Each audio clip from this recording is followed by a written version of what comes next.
Hello, my name is Sierra Payton and thank you so much for stopping by my YouTube channel. This is a space where I share all about my experience and my background as an actress and entrepreneur and hopes to not only entertain you, but to help you along your creative journey. So let's dive right on in. In my last video, I mentioned how I was going to do this 8-part video series kind of sharing about my journey into the entertainment industry.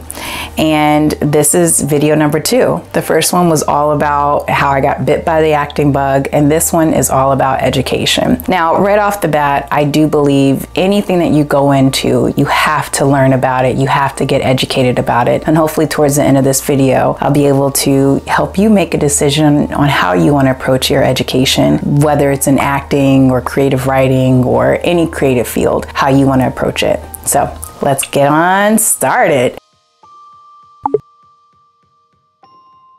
So education, I would say my education about acting started around age 12. That's when I got involved into the drama program at my middle school at Lusher in New Orleans. And there, you know, as I mentioned in my last video, I did my first play and I got to learn about the Greek plays. I got to learn a little bit about Shakespeare and just learn about, you know, presence on stage, how to be still, how to move. Those things were essential. And then when I got into high school and I went to New Orleans Center for Creative Arts, which is called NOCA. It's a performing arts high school in New Orleans. That's when I really took the deep dive in. So basically when I was there, you know, the education, you know, expanded beyond Shakespeare and the Greek playwrights into the classic playwrights and the classical plays, and learning about the stage and, you know, the backstage, the way things work backstage, the way things work on stage. Those things were so crucial in just learning how to, you know, being an actor. One of the big things that I really took away from being at NOCA and part of my training was speech and dialect. So, you know, growing up in New Orleans by way of Mississippi, I had a very strong, thick Southern accent mixed with the New Orleans accent. And I struggled a lot with just my speech when it came to doing Shakespeare, when it came to being on stage. I got to work with Janet Shea, who was an amazing voice and dialect teacher at our performing arts high school, NOCA. And she really took her time with me and teaching me how to pronounce my THs and and T's instead of making them sound like D's, and, you know, just all of those things that just really help be able to express and speak what's on the page, which I think is really important, you know, as an actor. One of the other big things that I learned while being at NOCA was breath work. You know, your breath is so important just, you know, in all aspects of your life, but especially as an actor, you have to learn how to really manage your breath and manage your breathing, especially when you are performing, because the first thing that goes is the breath when you're nervous. And so imagine trying to project out, you know, to 1,000 people, a couple yards or maybe 100 or so yards away from you, and you're holding your breath. So that was a huge takeaway from my education at New Orleans Center for Creative Arts. One of the other things that I loved about just being there was all about discipline, learning all about discipline. That's what, you know, NOCA was all about. I mean, I'm talking about at age 13 and 14, you know, we were really taught to be very responsible, very diligent, be on time, do your homework. And I'm not talking about homework that's like, oh, calculus. I mean, I'm talking about learning this, you know, 4-page Shakespearean monologue or Greek monologue and be ready to perform it in front of your peers or in front of the faculty and staff, you know, in a couple of days. And so, you know, we had to be really diligent and very just disciplined while we were there. And that is just something that I've taken with me, you know, all throughout my journey as an actor, of just being really responsible with my craft and my work. And I thank NOCA so much for that. I spent 4 years at NOCA, you know, really learning just all of the fundamentals of acting and just how to be in my body and how to safely and creatively express myself through these many different characters. And from there, I ended up going to North Carolina School of the Arts. When I was there back in the day, it was called North Carolina School of the Arts, and now it's called University of North Carolina School of the Arts. And I ended up there because I don't don't know if I mentioned in my last video, but I had to graduate early from NOCA because I started at NOCA and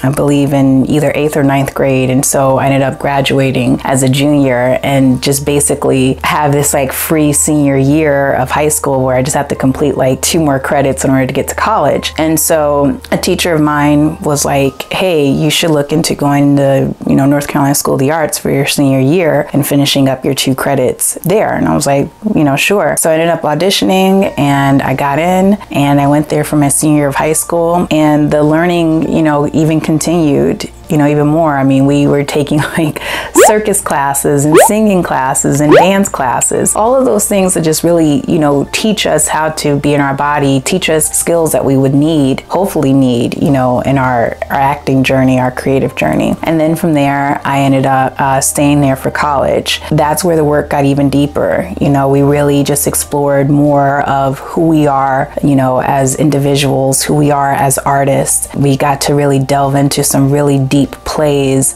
that helped us explore, all of those things and how to just be present. A lot of what the training was at School of the Arts was just about being present on stage and also just responding truthfully. We did a lot of Meisner classes. We did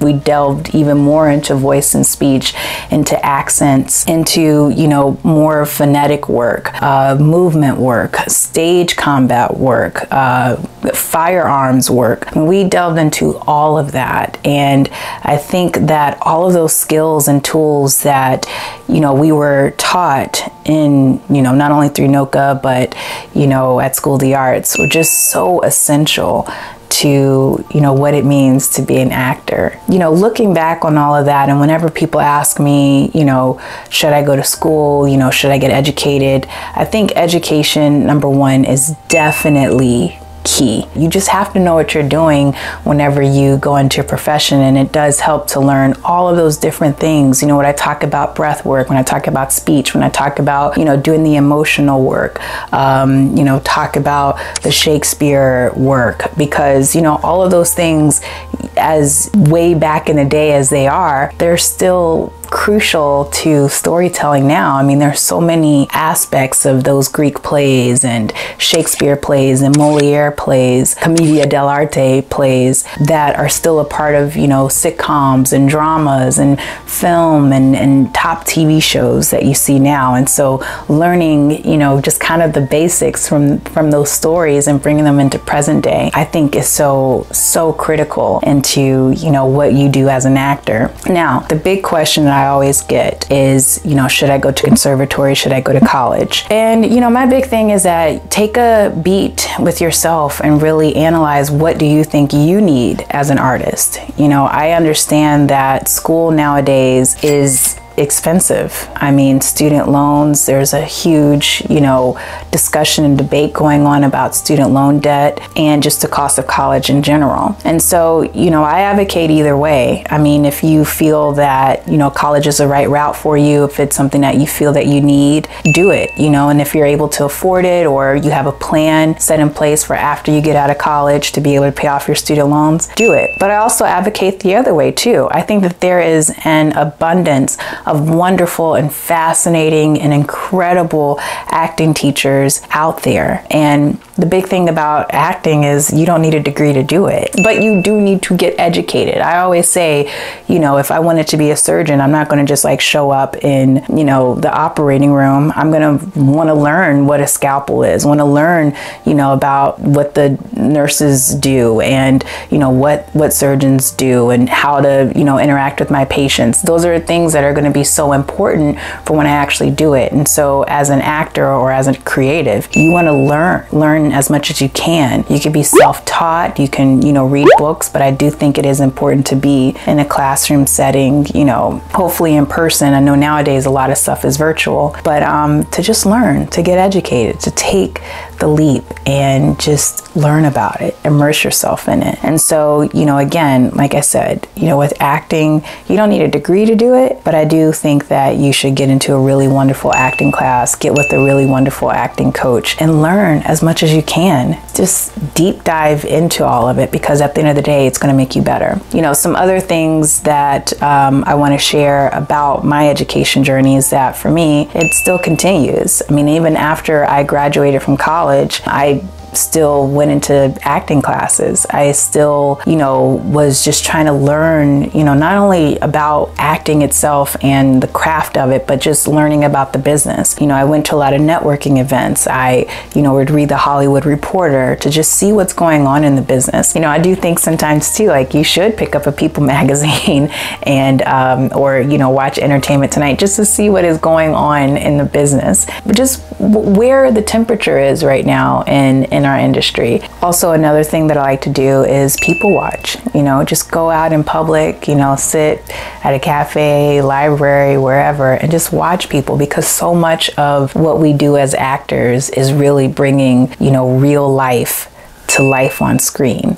And so there might be different behaviors or, you know, things that, you know, someone does that you find interesting that you could be like, oh, like I can bring that into, you know, this character. You just want to learn about people, you know, whether if you can, you know, personally, you know, interacting with them or reading about them or, you know, reading different stories and stuff that you see in headlines or news, like just learning about people, learning about human behavior and why it is we do the things that we do. And I think that that'll inform a lot of, you know, how you bring a character to life, or different characters, or why characters do the things that they do.